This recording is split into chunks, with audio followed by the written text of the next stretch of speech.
It's Friday, November 2nd. I'm Paul Joseph Watson. This is InfoWars Nightly News. Tonight on the InfoWars Nightly News, the Obama administration shoots itself in the foot as the potential for re-election drives gun sales. Then, 72 hours after the hurricane, survivors go to desperate measures to feed themselves. And British hospitals make money euthanizing patients. All that and more coming up on the InfoWars Nightly News.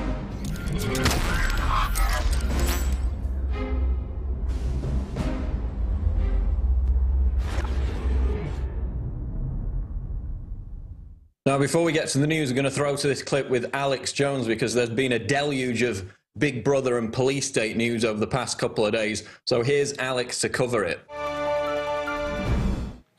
Thomas Jefferson was once asked, how much tyranny will humanity put up with?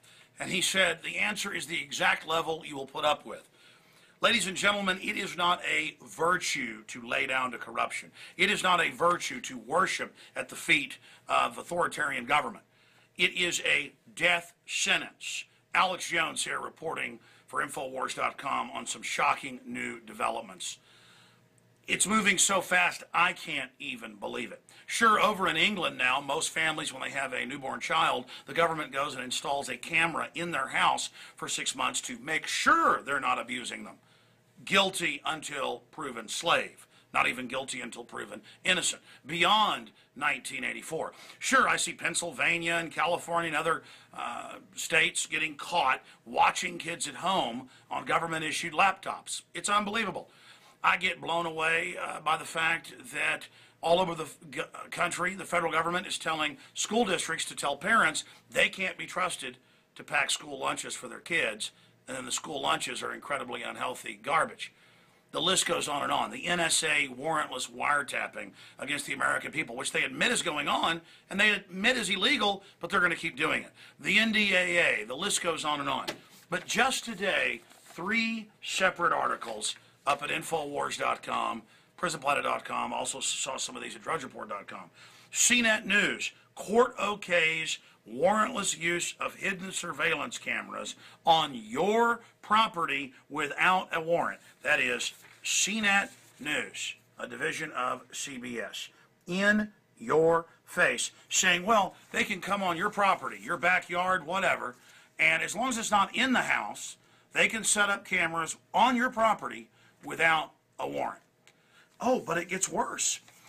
They now have another case going to the Supreme Court where Florida versus Jardines, the state is arguing that they want to be able to have the police randomly go to your door and knock on it, just down the street with police dogs, just like Nazi Germany, classic archetypal sign of all that. They want to be able to just come up with their police dog, and if it smells something, they're going to come in your house without a warrant.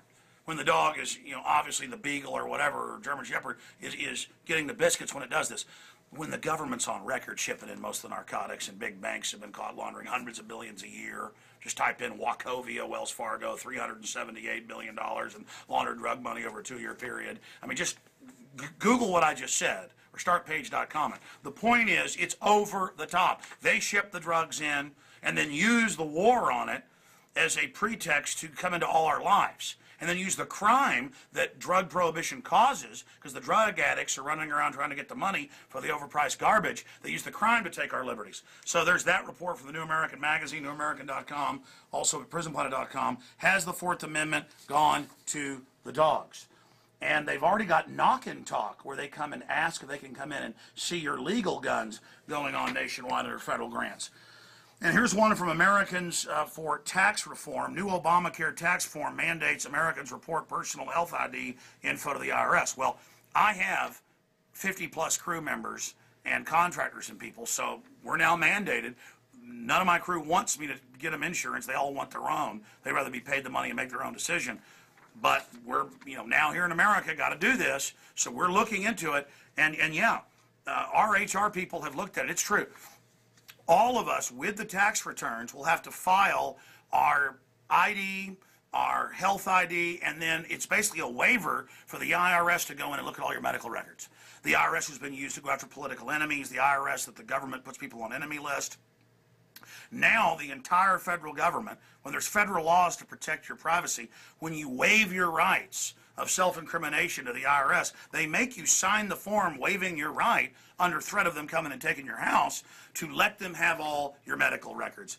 And the article breaks all of that down and links to it, and I can confirm I've read the legislation. This is what it does. Now the IRS, the collection agency for the private Federal Reserve that we pay all our banker bailout money to, that's where most of our tax money goes, to these foreign banks. The foreign bankers that have bragged that they've occupied America on CNBC and in the news. Now, you've seen the clips where they say, oh, we're slaves to global government under banks. You know, Goldman Sachs conquered Europe. I mean, they now install leaders in Italy and places like that, Greece, that are bankers. They call themselves technocrats. This is illegitimate, it's fraudulent, and it's only getting worse. Worldwide, global government with a bunch of crooks, with dogs coming up to our door randomly and saying they smell something, so the cops come in. And cameras in the backyard of your house with no warrants. And all of this. Enough is enough. Okay? It's time to say no. And don't give me that crap about Al-Qaeda. It was all over Reuters today when I reported a year ago that our government's funding Al-Qaeda in Libya and Syria. That's who that is Al-Qaeda. Just murdering people and blowing stuff up, and the Peace Prize president's up there. I've had enough of it. Socialism is nothing but fascism. They try to say they're two different things. It's all the same thing. Authoritarianism. They just rearrange deck chairs on the Titanic a little bit different. I'll be covering this all, of course, right here on InfoWars Nightly News. And then, of course, back on the radio tomorrow, 11 a.m. to 2 p.m. Central, InfoWars.com and PrisonPlanet.com. We are the front lines of the resistance, and I want to thank all of you for your support. You're standing right beside us, not behind us. We couldn't have done any of this without your support and without your prayers. But now is the time to redouble our efforts against the globalists, because they know humanity's waking up, so they are accelerating their operation. Zbigniew Brzezinski even wrote a book this year admitting that. He's one of their top technicians, one of their top overlords or dark, I don't know what the term is, sorcerers of political evil. All right, that's it. Just this is wrong. This is not for your security. The state is the ultimate threat to security, and we got a big, bad, cancerous one that is out of control, the biggest government the world's ever seen. One last article right here. Daily Mail. Remember a few years ago I had scientists on and reported off of their own admissions that bisphenol A and other plastic additives that they chose to put in, we have the government documents in the last 50 years, are making girls at age 3, not just 6, go into puberty all over the world, and they admit junk food, plastic packaging, the list goes on and on. They allow these chemicals to be in additives of the junk food, and they don't want you to be able to have it labeled to get away from it. And ladies and gentlemen, this makes women go hyper-feminine, makes men feminine, and that's why breast cancer is exploding, one of the biggest factors. And remember, George Soros outfits attacked me, and it was all over the news. It said, Alex Jones says juice boxes make you gay. Do you remember that? You know, something silly. And they had all the gay and lesbian groups come out and attack me, saying I was bashing them, and I don't even get into those issues. No, we are chemically being attacked. They are killing us, okay? I told you this a long time ago. This has been known since the frickin' 50s, okay? But they take one little clip of me going, that's why you see so many people having sexual confusion and not knowing. Some people are born like that naturally, okay? And no hate towards those people. The point is, when the streams and rivers have the runoff of this, the frogs and the fish are bisexual. Okay, it's not that I'm obsessed with gay fish. It's that we're being chemically killed. It's not that, this poor little girl, going into puberty at age 6, ladies and gentlemen, that's Brave New World. That's what Aldous Huxley wrote about in Brave New World, which he later admitted in '62. And in Brave New World Revisited nonfiction, that was a real plan. Okay, this is all a frickin' plan of the eugenicist. You gotta get angry. You gotta get out of your trance. You gotta take action. You gotta wake people up, for heaven's sakes. Please, for humanity's sake, break out of your trance. All right, I'm signing off for InfoWars.com. The rest is up to you. Top story tonight on InfoWars Nightly News. Gun sales surge in fear of Obama re-election. This is an InfoWars.com story, and it's also posted up on the Drudge Report. Fears that Barack Obama would use a lame duck second term to eviscerate gun rights are fueling record firearms sales once again. with gun store owners labeling Obama, quote, the best gun salesman we've had. Despite a new law allowing carrying without a permit, concealed firearm permits in the fiercely independent state of Wyoming in the last quarter have smashed records set in previous years. Quote, people are definitely scared of a president who has voted against guns when he was a senator, Anthony Bouchard, director of the Wyoming Gun Owners Association in Cheyenne, told the Wyoming Star Tribune. Quote, if Obama gets re-elected, he's in a lame duck session and he can do the things he wants to. That's what we're afraid of. So gun sales basically continue through the roof. Ruger just announced 188 billion sales for the previous quarter, just smashing all expectations. Smith & Wesson are showing similar numbers, you know, thriving even amidst this economic collapse. And the trend looks set to continue. So we've got the threat of mayhem from Obama supporters who have promised to riot if he loses. We've got the example of Hurricane Sandy, of course, widespread looting of homes in several different areas, where, of course, gun control is the most strict. Only the criminals can own guns, so they enjoy a target-rich environment. That's why you wouldn't get as much looting if the hurricane had hit other areas.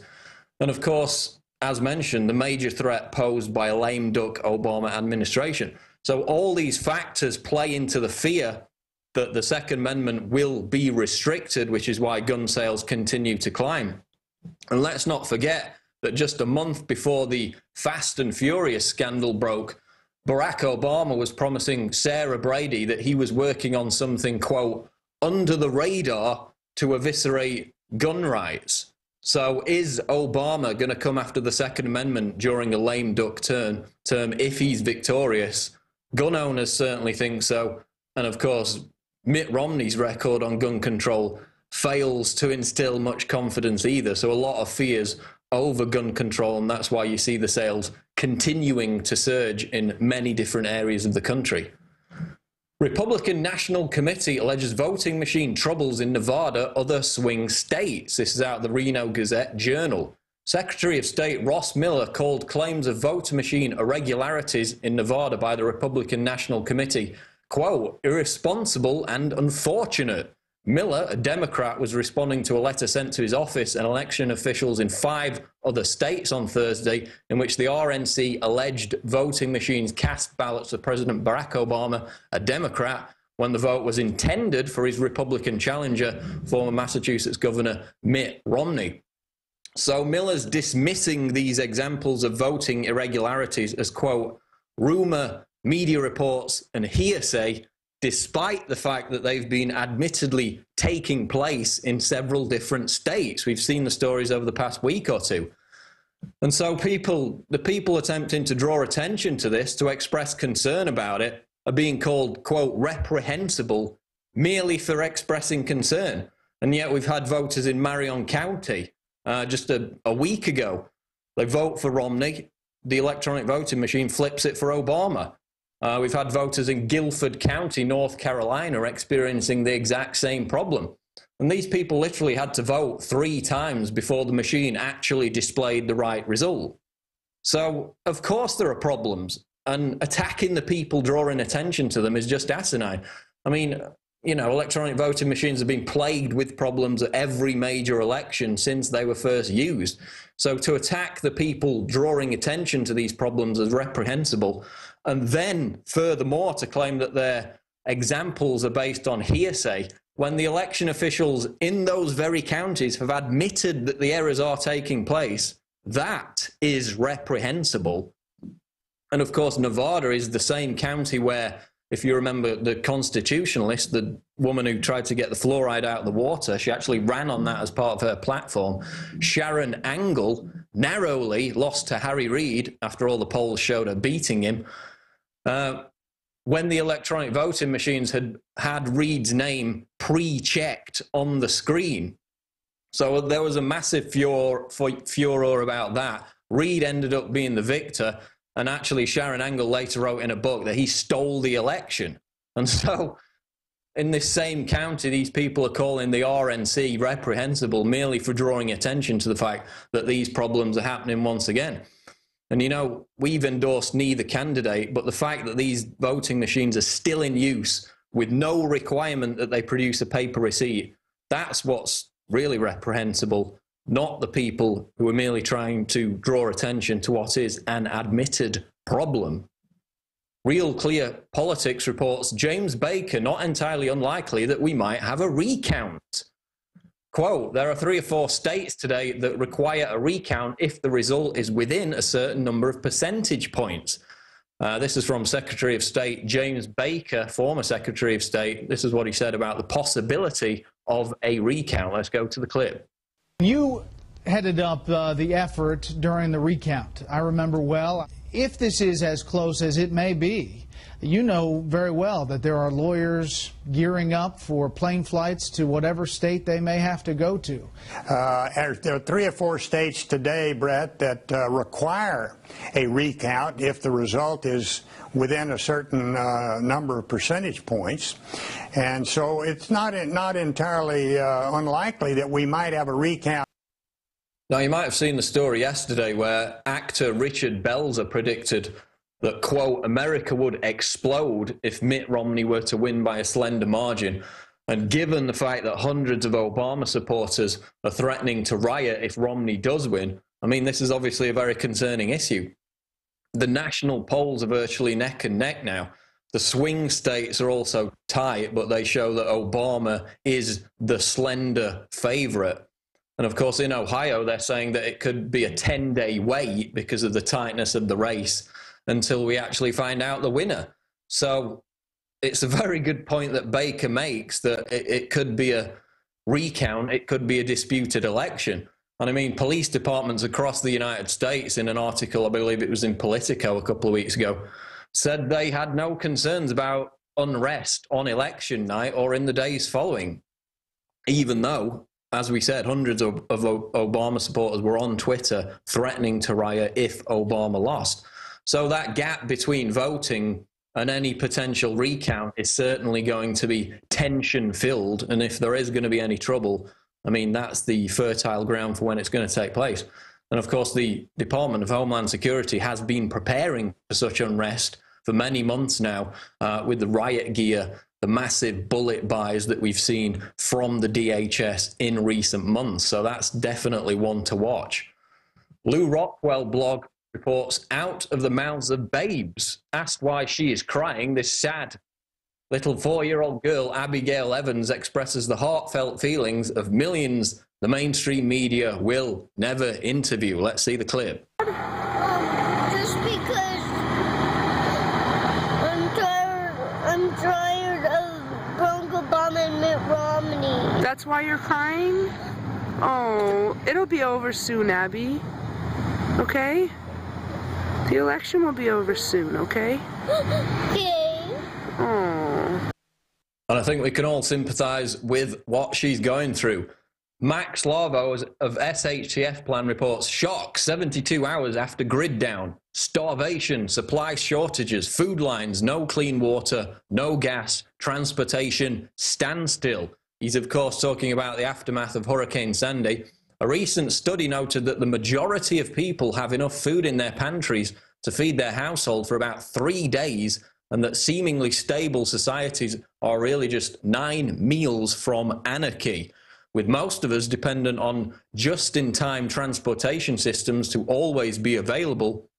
Few ever consider the worst-case scenario.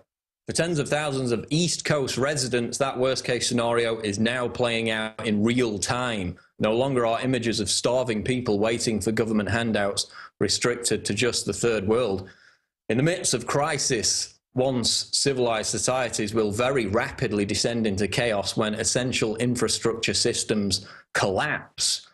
So obviously we've got the horrible situation now, just a few days post-Hurricane Sandy. We already see images of Americans, you know, dumpster diving, getting into fistfights over gas, begging for food, looting homes and businesses in many different areas. And according to the latest reports, which I was just reading before we came on air, the situation's only getting worse.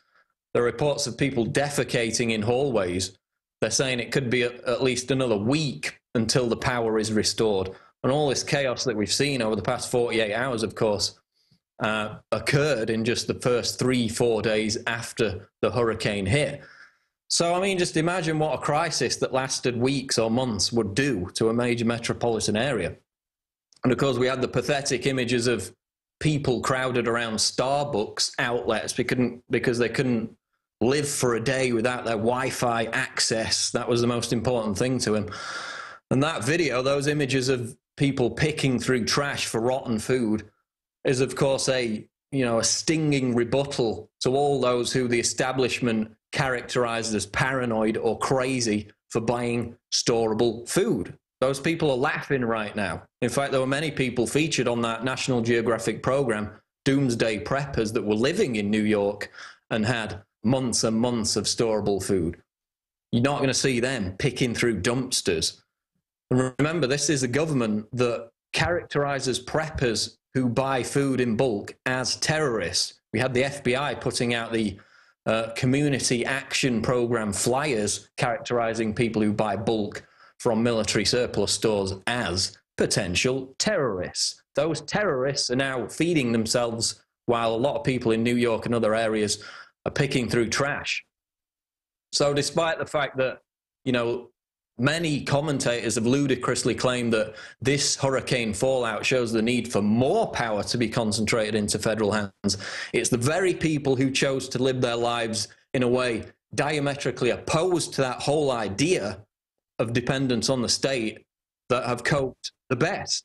They're the ones thriving. They're the ones that are able to feed their families. So as this article out of SHTF Plan points out, it sounds harsh, but you really can have no sympathy for these people who have been forced to pick through trash simply to feed themselves.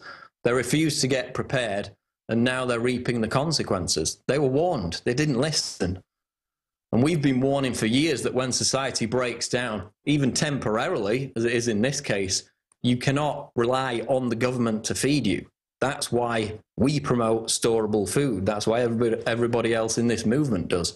And I think they've been proven accurate. They've been vindicated by the events of the past week. So Hurricane Sandy has been a major poster child for self-sufficiency, but it's also been a benchmark for illustrating how dependent Americans are in these major cities on the status quo, when that status quo is only going to be upset to an even greater degree in the years to come.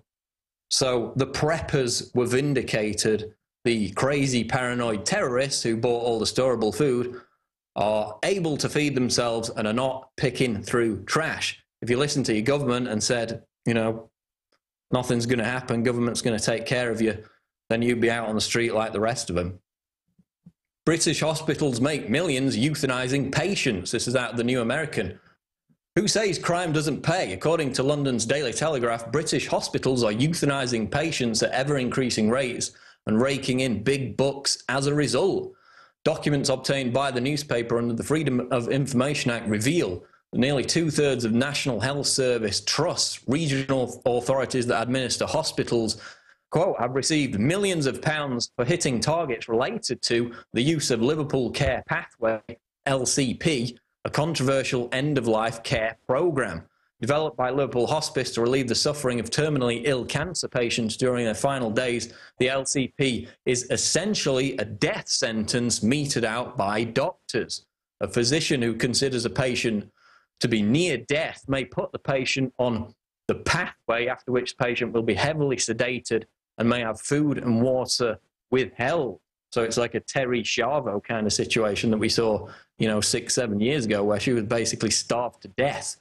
On average, patients die within 33 hours of being put on the LCP. So there, again, is your wonderful socialist healthcare system. I constantly hear these Obamacare supporters lauding the virtues of the British state-run healthcare system. And my response is, what planet are you living on? It's dreadful. Every single experience I've ever had with it, anyone I've ever talked to has had with it, has been dreadful. Why are you trying to emulate this? But, I guess since a lot of these leftists also support drastic population reduction measures, then, you know, where's the harm in letting Granny die? It's a drain on the system, isn't it, in their eyes? I mean, why not institute Bill Gates' death panel suggestion and just spend the money on teachers instead? That's new liberalism, apparently. Of course, first it's Granny, then it's a disabled person, then it's someone with a low IQ, and down the rabbit hole we go. Neo-eugenics is not something that should be aspired to. Now we're going to go to this video with Melissa Melton about how the media, on that same subject of population reduction, how the media is pushing overpopulation myths. Let's go to the clip. Every day, the mainstream media inundates us with articles talking about how the Earth is overpopulated and humans need to die in order to save the world. They throw out the number 7 billion like it's an accusation and a curse, talking about how we're basically parasites and we're sucking the Earth dry of resources. Every day you see these stories come out, like in Time, where they talk about how to die. In the LA Times, they asked the question, the world's biggest problem, and they answered it with too many people. One Washington Post op-ed even said, living within our global means will require a radical drop in the Earth's population starting now. And they sought fit to publish that. So the mainstream media continues to program us to accept population control and tell us the world is overpopulated as if this is just an incontrovertible fact. They use broad, vague terms, throwing that out there. But if you actually go and look at the data, every industrialized nation is having either a 0 population growth rate or even a negative population growth rate. Birth rates are down across the map. Fertility rates are down across the map. And in the United States, birth rates have even fallen to the lowest levels since the Great Depression. And last year, our fertility rates were the lowest on recorded U.S. record. Some of the countries that have the highest birth rates are in Africa, like Niger and Uganda. However, these countries also have some of the lowest life expectancies, where people are only living to be in their 40s and 50s. Now, on the other hand, what is rising is disease rates. The World Health Organization has brought forth evidence to show that Alzheimer's is going to be doubling every 20 years. Childhood leukemia and brain cancers are going up 1% every year for the last 20, and autoimmune disorders are rocketing off the charts. What this clearly suggests is that we're having an environmental factor at play here, because human genes don't change this fast. What environmental factors might those be? Well, take your pick. Vaccines, GMO, fluoride, chemtrails. Big Pharma kills more people every year than most cancers except for lung. Yesterday, we even covered a story linking aspartame to several types of cancer. But overpopulation is a myth, and the way they have this added on is they take the depopulation agenda and they tuck it into the green movement. So they make you feel all good and warm inside about doing something good for the environment, and then they just add on the fact that we need to depopulate the Earth, that we need to have less children, and that you need to kill your grandma so that you can protect the world. And the Population Research Institute has actually put out a video entitled Overpopulation is a Myth, and we're going to go to that clip right now. Who claimed that reckless human reproduction had overwhelmed the Earth. Massive famines would result, which would destroy, best case scenario, 1/5 of humanity by the end of the 70s. And the planet would follow. This fear produced large donations for the newly created UNFPA, which thrives on an imagined crisis that has been both imminent and rescheduled again and again over the past 2 centuries. The population of Earth will peak in 30 years, and then start to go back down. We're not overpopulated. Do the math. PRI isn't the only institute that's come out to say that every family on Earth could have a house with a yard in a landmass the size of Texas. And Texas is only 269,000 square miles of the Earth's 57.5 million, if that gives you any indication. And over the years, we have eugenicists coming out saying we need to depopulate the Earth for various reasons, whereas today we have billionaire eugenicists like Al Gore coming forward, pushing the carbon tax initiative. He wants you to pay taxes on breathing, and he stands to make billions off of these should they pass, so that he can fly around in private jets and spend $30,000 a year on his utility bills for his mansion. And he's not alone. We have other billionaire eugenicists up there with him, like Ted Turner and Bill Gates. Let's go to a clip of these guys. More American servicemen are dying now suicide. From suicide over there than are dying in combat. I mean, that's shocking, isn't it? Well, no, I think it's good. And so the access that used to be available to the middle class or whatever is just rapidly going away. That's a trade-off society is making because of very, very high medical costs and a lack of willingness to say, is spending $1 million on that last 3 months of life for that patient, would it be better not to lay off those 10 teachers? That's called the death panel, and you're not supposed to have that discussion. So as you can see, there's Ted Turner telling us that it's really great that troops are committing suicide in mass record numbers, and Bill Gates telling us we need to kill our grandmothers so that we can hire more teachers. Notice all of these guys are advocating population reduction, but none of them are personally volunteering. Also, keep in mind this number 7 billion that they keep pushing out. Scientists, that's an estimate that scientists have. Other studies are coming out now to say that the world is actually a third less populated than they thought before based on using the wrong models. But the bottom line is here that we have billionaire eugenicists like Al Gore, Ted Turner, and Bill Gates with wealth, power, and influence using that to basically play God and decide who gets to live and die. And the bought and paid for mainstream media continues to push this idea that you need to have less children, you need to kill your grandmother, and that people need to die so that we can all save the earth.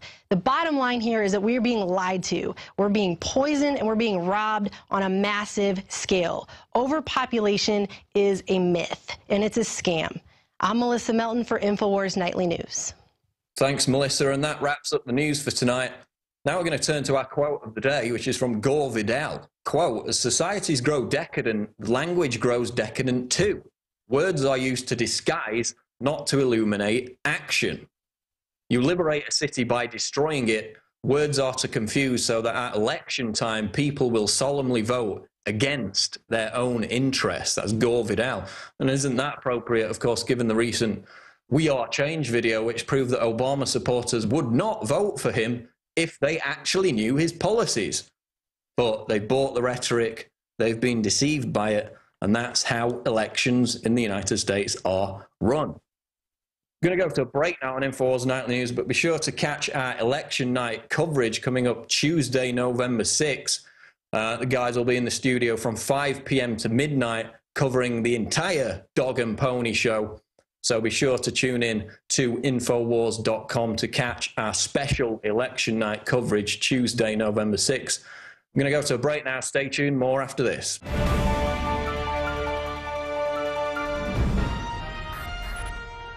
Every 4 years, the United States of America hears the drumbeat of billions.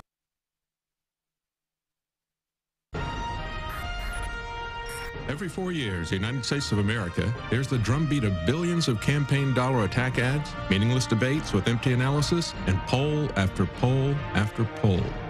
This can only mean one thing. It's time to pick our globalist puppet leader.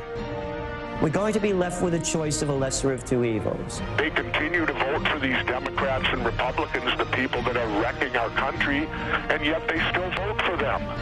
Unlike North Korea and China, we Americans have the illusion of choice this November 6th. Will it be globalist puppet A or puppet B?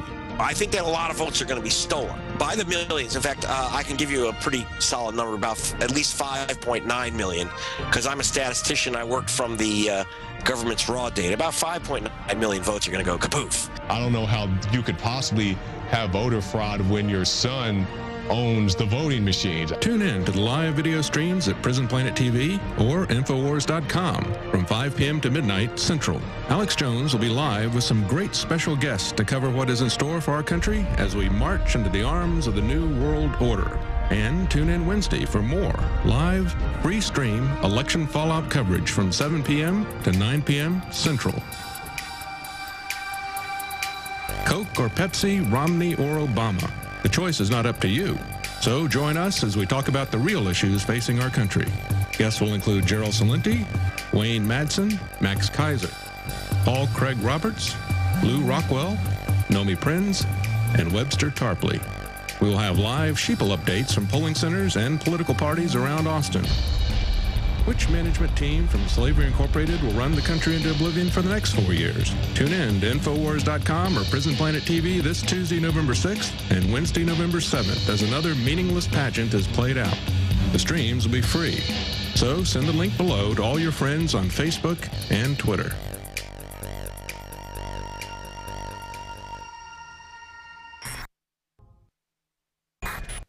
As part of our live election coverage this Tuesday and Wednesday, we're not going to just give you rigged vote totals.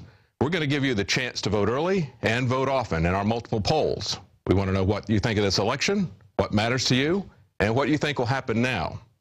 And if you have any questions you'd like to see included in a poll, you can email those to davidk@infowars.com or tweet them using the hashtag #PuppetPrez.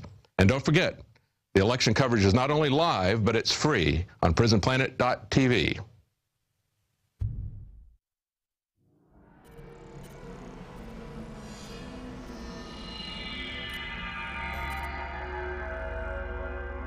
While we fight to retain our liberty, while we fight to expose globalism, we have to realize we're talking about a very powerful combination of power.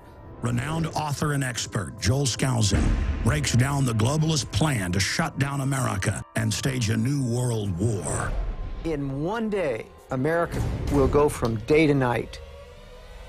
And if you haven't prepared in advance, there's not enough time to prepare in 24 hours, even if you saw it that early. Coming to the InfoWar in November is our new documentary film presentation. Strategic relocation is a systematic way to think strategically in the future about how do I safeguard. Joel Skousen, Strategic Relocation. The freeways are going to be crowded, they're going to run out of gasoline, they're going to run out of food, and then they're going to start to go north and south of those freeways. Joel Skousen is renowned as one of the world's foremost experts in strategic relocation and the securing of your home. We talk about natural disasters, the health environment, we talk about pollution, the water quality. My personal experience about being in every one of these states. Government is digging in for the organized, incremental collapse of society and world war. The U.S. isn't building huge underground bases and bunkers because of some terrorist threat. They know that a massive nuclear attack is coming. They want that attack to come. Most people won't even be ready and won't be able to get out of town when any of these nuclear weapons fall, because there'll be absolute panic. There is no preparedness without strategy. What I tell people is that you do have time. Prepare wisely in advance. This Christmas, give the gift of preparedness. Strategic Relocation, the film, with Joel Skousen and Alex Jones.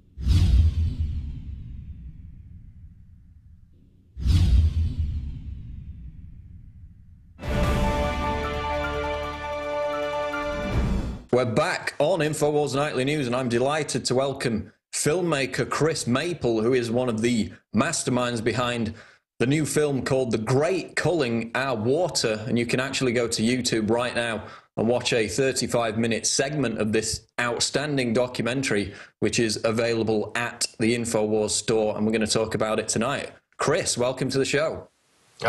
Thanks for having me. It's good to be here, guys. Good to have you on.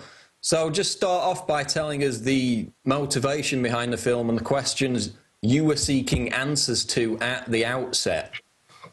Well, as you know, we put this film together with Paul Wittenberger, who's my co-producer for the film. He directed What in the World Are They Spraying? And I kind of worked with a little with him behind the scenes on the edit and just gathering data and that sort of thing. At the time, I wasn't really ready to come forward myself and put my face out there, really. I was doing research on my own, looking at heavy metal toxicity. I was more focused on the epidemic of neurological disorders that we're witnessing today, especially in the field of autism, Alzheimer's, all that stuff that we're seeing exploding. Once Paul's film, What in the World Are They Spraying, was done, we looked at each other and we said, here it is with these metals. What is with these metals? I guarantee you these metals are playing a role with the neurological shutoff. And, at the same time I was looking into fluoride, I was looking into the GMOs and the vaccination schedule, and again, this metallic resin kept coming up over and over. And that was kind of our hunch going into it. We looked at each other and said, let's do a film. We'll look at all three topics, our food, our air, and our water. And we'll kind of look into the metallic link. And as we started digging into it, you know, our hunches were right. You know, the doctors that we were speaking to, the neurologists that we got in touch with, they basically kind of gave us the thumbs up as far as what our hunches were, and from that point on, you know, it was, I mean, geez, I think we started this thing 2 years ago, maybe. We sat down to edit it, and we had way too much information for a feature length, which is why we decided to break the film up into 3 parts. The Great Culling was going to be a 3-part one film with 3 parts, including solutions, and you know, it was just too much to edit, too much information, so we decided to break it up, as I mentioned, and here we have part 1, water, which is focuses solely on the fluoride issue. And there's a 35-minute clip, so the full-length documentary, specifically with the water one, isn't that 90 minutes? Yes, it is. I believe it's like 92 minutes. Right. So there are going to be 3 films, each 90 minutes. Of course, that probably would be too long to put into one, but once you break them up into 3, you know, more easily digestible parts, I guess that makes a lot of sense. So in this clip that's on YouTube, basically you nail down the point that it's not just fluoride that's going in our water, is it? Because when they actually dump it into the water supply, it's bound to this other substance. So just tell us about the history of, you know, where the idea of putting fluoride in the water actually came from, and how the process works in actually getting it into the water supply that people drink. Well, you know, as far as the history, we tried not to really dive too much into you know, post-1945, where we here in the United States began fluoridating our communities.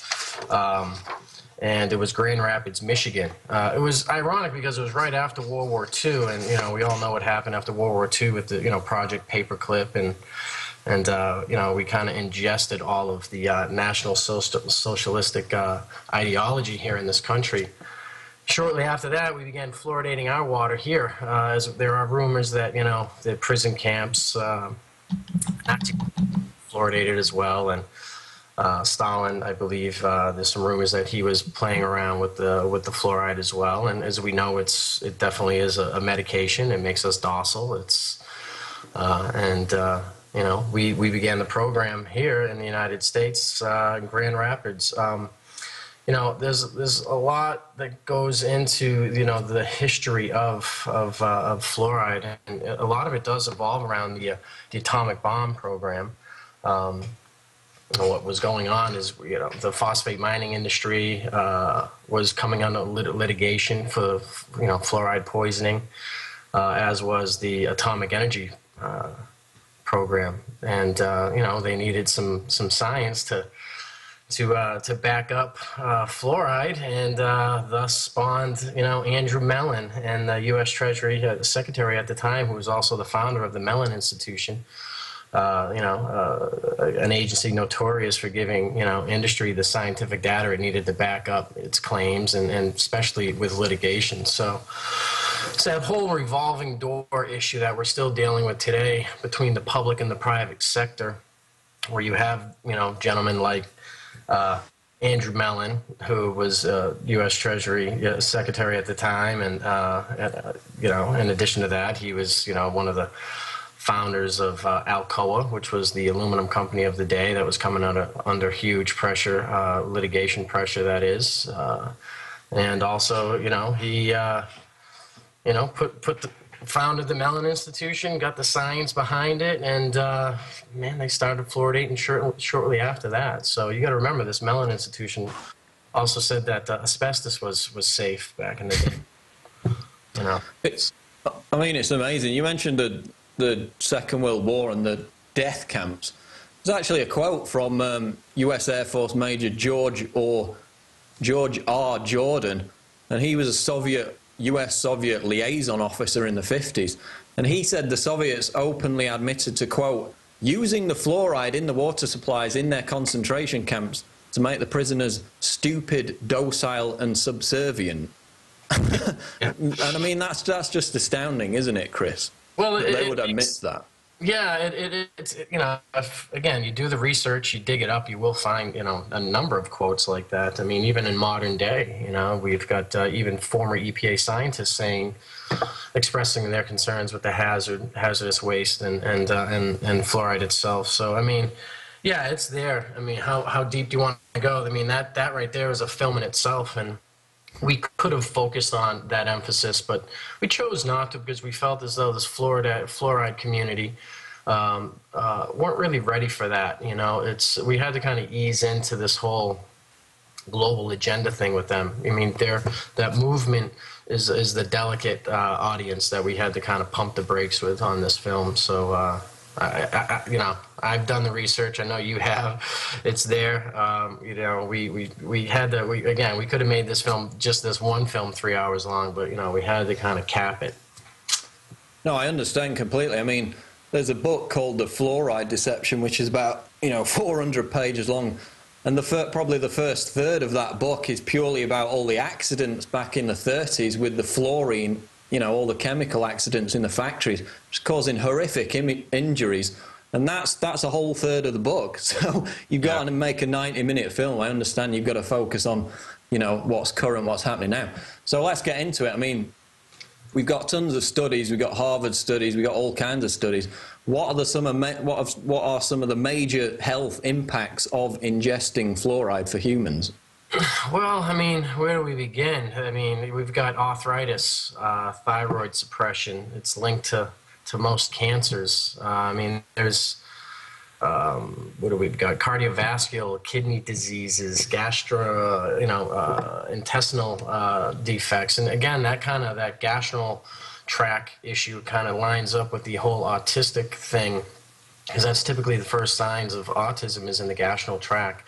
When we look at these, even into the GMOs, being, these foods that are, pesticide resistant and even pesticides themselves, well, what is the effect that these genetically modified organisms are having on the insects that digest them is gastrointestinal. So it kind of lines right up. Pineal gland suppression, we're seeing, calcification of the pineal gland with the fluoride, skeletal fluorosis, huge. Dental fluorosis is one of the most outward signs of overexposure to fluoride.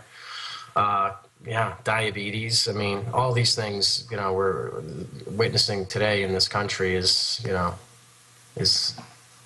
remarkable. It just all lines up with fluoride. And you wonder why.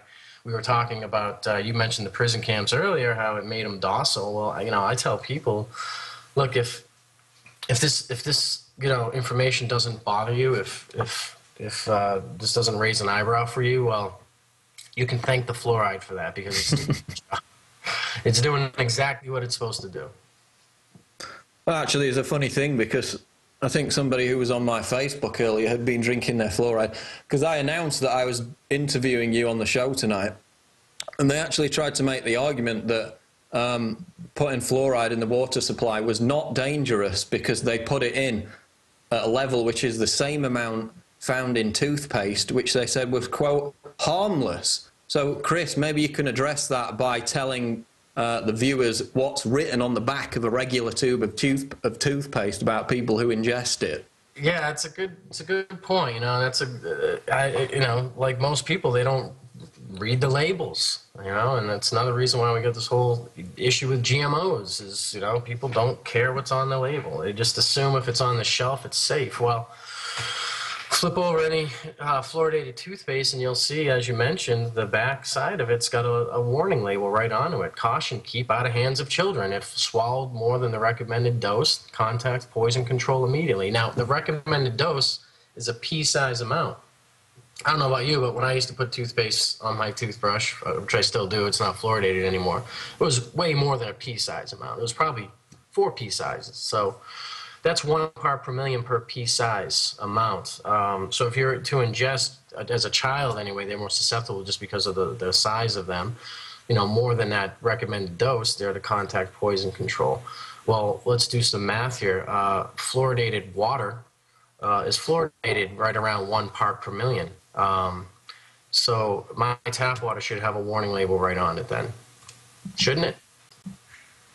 It's amazing. I mean, it's the same thing here in the UK.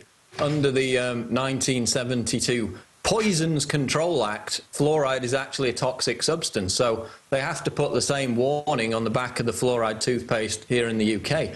And I mean, the fact that there's a skull and crossbones on the packaging of this stuff when it's at the water treatment facility should give you a pretty big clue as to its safety, shouldn't it, Chris?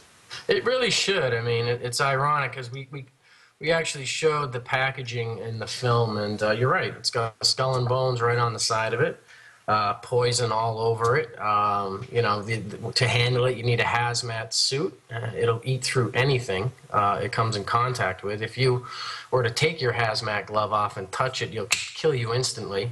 But right on the same poisonous bag in the right-hand corner, it says, you know, it says all over the bag, do not intake it, you know, do not ingest internally. And then on the right-hand side of it says directions for water fluoridation. So, yeah, it's some pretty nasty stuff.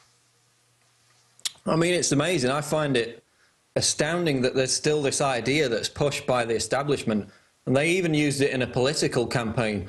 There was a politician in Nevada called Sharon Angle who was running partly on a campaign to get the fluoride out of the water, and she was demonized by the likes of MSNBC. They basically characterized her as a paranoid kook simply for talking about fluoride in the water. So why do you think there's that kind of characteristic that's being created around people who merely discuss the idea of fluoride being bad?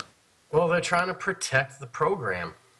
It's about business. It's about big money. It's, you know, it's again, it's the same old hat we're dealing with most of everything. And fluoride just this big of the piece of the puzzle, as I'm sure you know, and the majority of the audience knows that as well. It's just a, you know, it's they're looking to protect the fluoridation program, not the people themselves. You know, as we've heard over and over from the CDC and you know, science is on the side of water fluoridation. There's no controversy here in the United States. Why?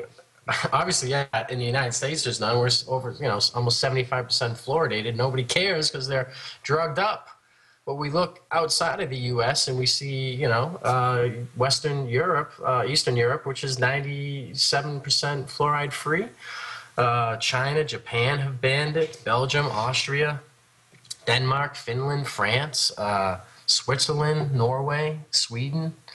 I mean, the list goes on, the number of countries that have banned it. So why are these countries banning it? Why aren't we? Why aren't we labeling it? You know, again, it just goes back to the whole issue of, you know, look at what Obama did, you know, when he was a senator and running. One of his biggest promises were, you know, I'm going to take the GMOs and label them. We have the right to know. And, you know, what did he end up go ahead and doing when he got into office? He made one of Monsanto's biggest lobbyists and attorneys the head of the FDA. It's like, you know, putting a monkey in charge of the bananas. It's just not, nothing's going to change, you know. And it's just that whole revolving door that I was talking about between the public and private sector. As you know, the media, you know, is just as much as for sale as the scientific community today, as are the politicians. And you know, it's unfortunate, but thank goodness for programs, you know, such as Alex's show and, you know, InfoWars and the nightly news and you know, there's a bunch of others. We got Mike Adams out there doing his job, and you know, and I'm just a regular guy. I'm not a filmmaker. You know, I'm a photographer. My wife and I run a business together.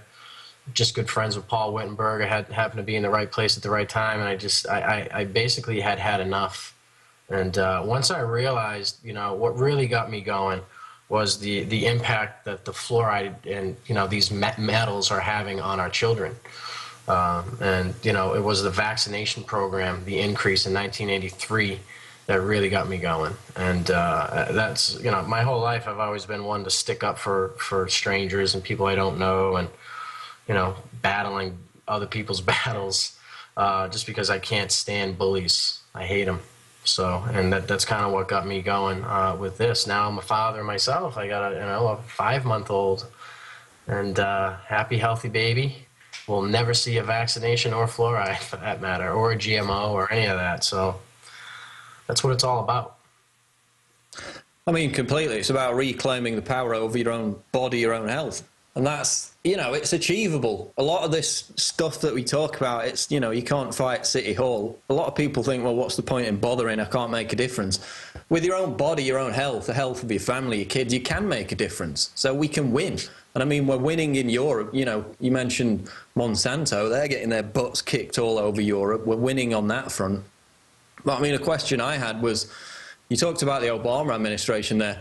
They're now pushing global warming again in light of this hurricane. Of course, that's a completely disputed science, whether man-made climate change is taking place or not.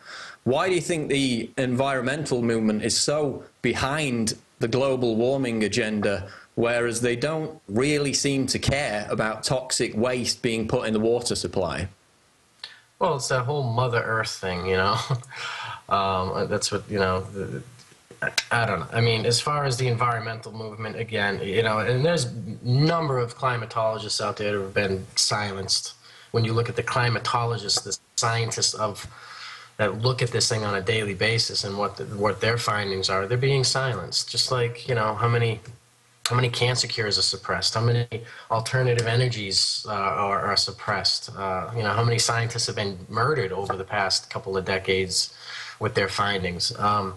As far as the environmental movement, you know, I think we both know that it's going to herald in a global tax, which will then herald in that global bank that they're really trying to get their hands on, you know, with the carbon taxes. So, again, I believe it's all man-made, with the HARP programs tied in with the geoengineering and who knows what else, but.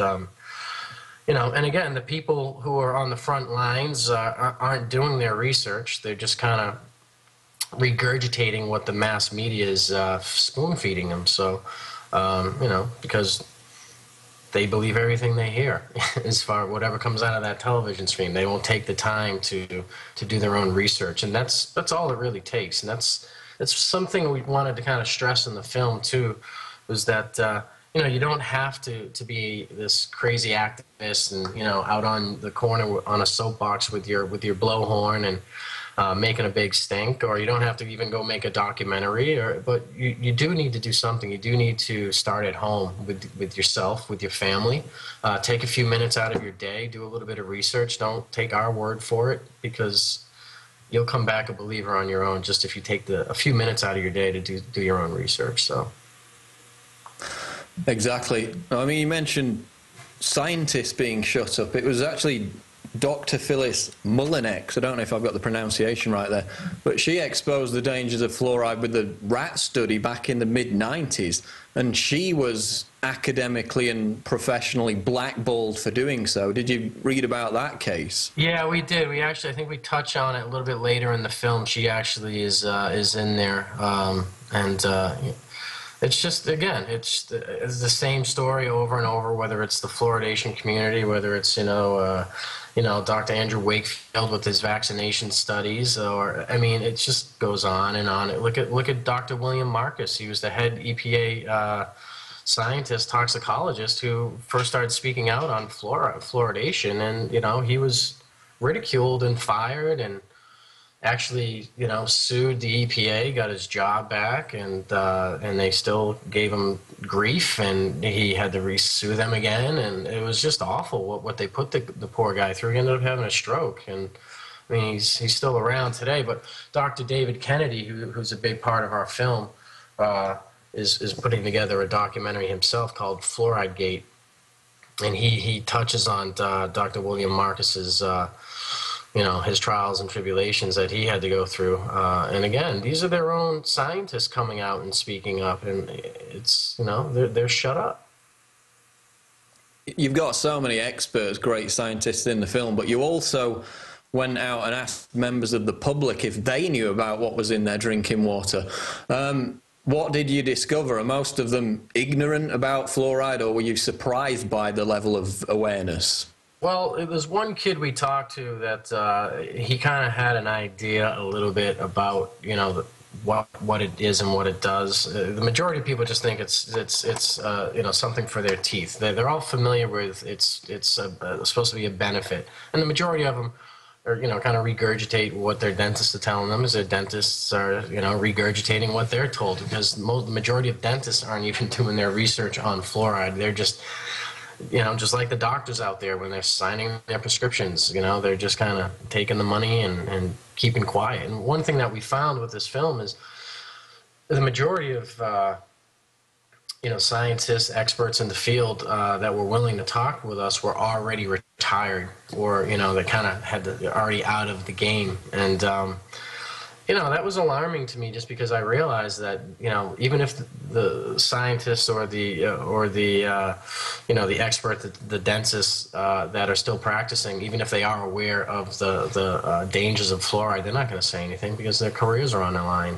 and they don't want to jeopardize, like, the program or their careers. And it's sad, but that's where we're at. And as far as the people that we did speak with, no one really knew about the you know, the toxic effects, the side effects to it. So it was pretty interesting getting out there on the street and enlightening people. And the thing about fluoride with regard to teeth is the whole debate, and it is still up for debate whether fluoride is even good for your teeth, but it was supposed to be topical, wasn't it? You weren't supposed to swallow it and ingest it.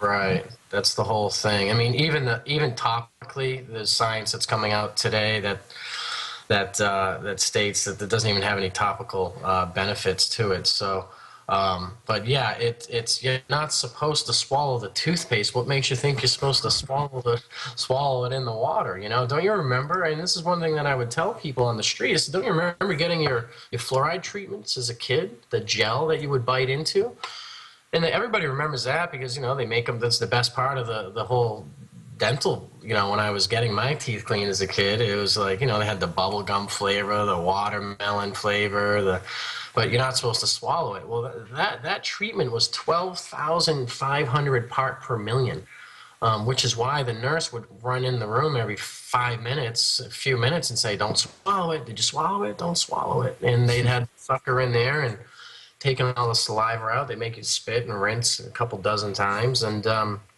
when I put that into perspective for the people out in the street, they could see the kind of the light bulb clicking and going, "Oh yeah, I do remember that. I do remember not being, you know, being told not to swallow." There's kids that have died right in the dentist office, right, you know, during their fluoride treatments. So it's extremely toxic. Now, we know some of the financial motives behind putting fluoride in the water. Of course, it's a cheap way of disposing a toxic substance. But the film's called The Great Culling. I mean, you've got the Georgia Guidestones there at the start. How do you tie in fluoride as a tool of population reduction? How are the two connected? Well, you know, and this is we've come under a lot of attack for the title of the film, and it was one of the reasons why it took a little longer for us to put this thing out, because we didn't get the support like they got on What in the World Are They Spraying? You know, and it was a nefarious title, and you know, I liked it. Paul liked it. People either love it or they hate it, but you're right, we do touch on the Georgia Guidestones, and you know, the series, this film, these 3 parts. Part 2 is on GMOs and vaccination program. Part 3 is we're gonna circle around and touch on the geoengineering our air. But the 3 of them together, you know, there's no doubt that what is going on here is this. I think personally, and you know, the majority of people that, you know, I interviewed, even though they wouldn't say it publicly, they'll all admit that, you know, fluoride causes cancer. Fluoride causes, you know, we have 50,000 people that die each year in America due to cancers that were spawned by fluoride. So if it's a slow kill. It's not like an immediate kill out in the street. And that's the hard thing that people are, you know, having a hard time digesting, is that, wait a minute, they're not trying to kill us. Well, they are. It's just they're doing it very slowly and methodically, and they're doing it over the course of time. In addition to that, they're the same people that have the power and ability to put this stuff into our water are on the other end selling you the cure and the treatment, the pill, the prescription drug. And ironically enough, the prescription drug contains fluoride. So, You know, it's a slow kill. Alex mentioned this. Alex is actually going to be in our film too. We have him for part 2 and 3. We didn't really discuss much of fluoride with him when we interviewed him, but he'll be making a cameo in part 2 and 3 of the film. So we're excited about that. That's good to hear. So we got, you know, what is it, 70% of America's water supply now fluoridated, 45 of the 50 largest cities in America now with fluoridated water. Whereas, as you mentioned before, Europe's basically scaling it down. There are a few areas in the UK that still have it. 97% of European countries don't. So we've seen success on some fronts with people actually getting it out of their water. And I guess that's the biggest question, Chris. How can people lobby to get the fluoride removed from their local water supply? It's a good question. And that's kind of what this film is about, the power of communication. It's what you're doing right there. It's what I'm doing. As I mentioned earlier, you know, you don't have to have a blowhorn sitting out on the corner. You pick up the phone. Every bottled water that we tested, which we tested the majority of bottled waters that we can get our hands on, every single one of them had fluoride, levels of fluoride in it. But what's important is they all have 1-800 numbers on the side of the bottle, consumer affair numbers. Call them up. Let's say you have a specific brand that you like. Call them up. Ask them what the fluoride level is.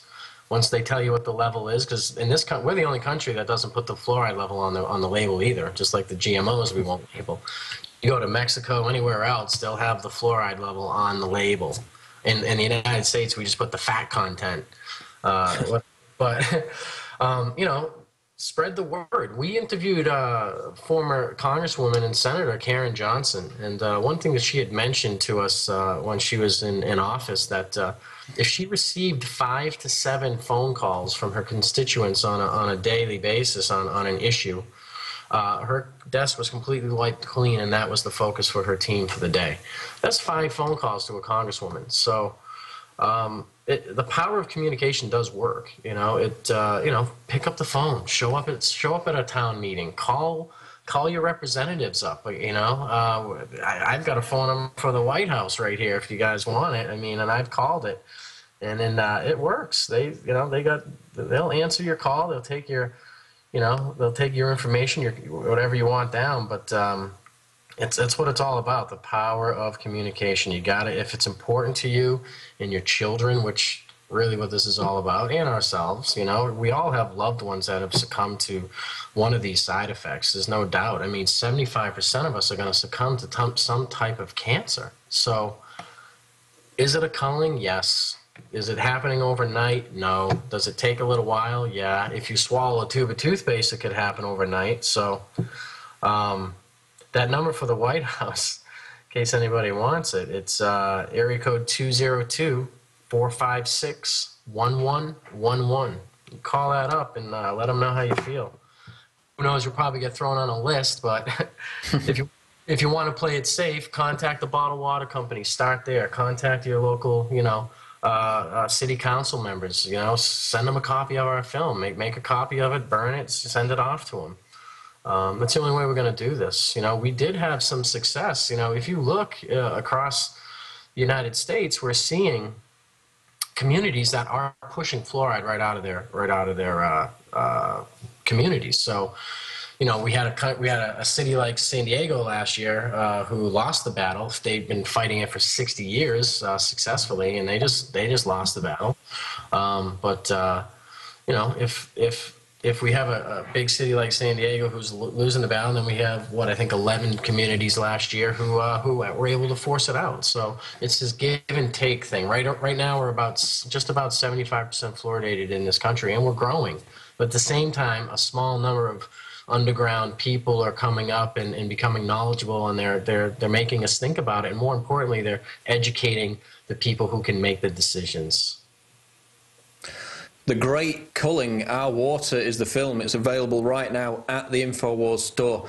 Chris, any other websites where people can go to get more information? Yeah, we've got our own website as well. Yeah, definitely go to Alex's store where we're selling it. But if you want to check us out, we're thegreatculling.com. and that's Culling. A lot of people aren't really aware of the Great Culling and what the culling means, and I'll just let everybody know now. It's a thinning of the herd, and we're the herd. Chris Maple, we appreciate you joining us, and with the other 2 films coming out in the near future, we'll be sure to speak to you again. Thanks for joining us tonight. Thanks so much for having me, guys. Thank you. Thank you. There we go. Every 4 years, the United States of America hears the drumbeat of billions of campaign dollar attack ads, meaningless debate with empty analysis and poll after poll after poll. This can only mean one thing. It's time to pick our globalist puppet leader. We're going to be left with a choice of a lesser of 2 evils. And I'm saying I don't go out with evils, I don't deal with evils, I don't do business with evils, I don't hang out with evils. Why would I vote for an evil to run my life or run my country? Will it be globalist puppet A or puppet B? They continue to vote for these Democrats and Republicans, the people that are wrecking our country, and yet they still vote for them. Unlike North Korea and China, we Americans have the illusion of choice this November 6th. I think that a lot of votes are going to be stolen. I don't know how you could possibly have voter fraud when your son owns the voting machines.